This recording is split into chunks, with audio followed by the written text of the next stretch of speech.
Google CEO confirms you don't even need to violate policies to be censored.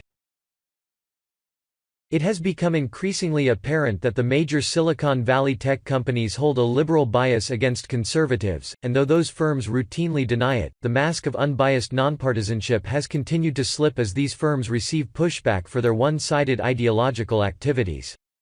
The latest tech firm to let the mask slip is Google, as its CEO recently admitted in an interview with Axios that content creators on YouTube which is owned and operated by Google can be censored by the platform even if they haven't actually violated any of YouTube's policies or terms of service.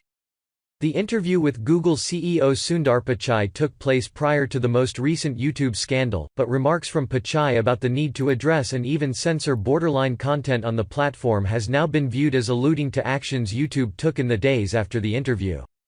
The latest scandal involved conservative comedian Steven Crowder, who'd been targeted by a leftist activist and writer for Vox named Carlos Maza.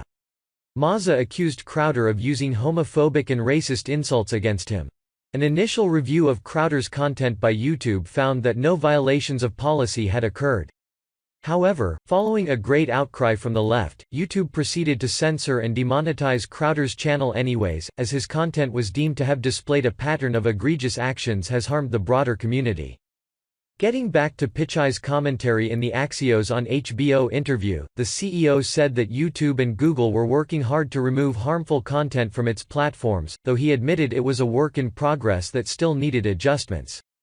He noted that much like how Google ranks search results based on content quality, we are bringing that same notion and approach to YouTube so that we can rank higher quality stuff better and really prevent borderline content. Pichai proceeded to define borderline content as content which doesn't exactly violate policies, which needs to be removed, but which can still cause harm.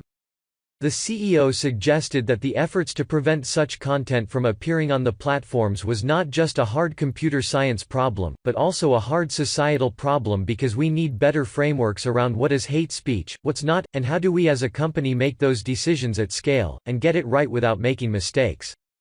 So there you have it, the CEO of what is arguably the largest and most influential tech firm in the world stated openly that content creators on YouTube don't even have to violate the vague policies and terms of service to be punished by way of censorship, demonetization or even removal from the platform.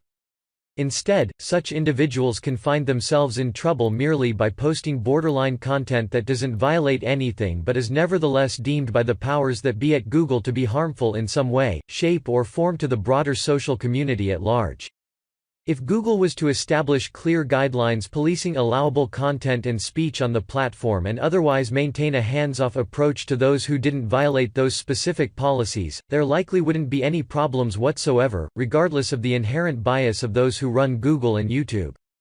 However, the arbitrary crackdown on content and speech that the left finds disagreeable has only become worse and will likely only cause additional problems going forward, and that is simply unacceptable to roughly half of the country.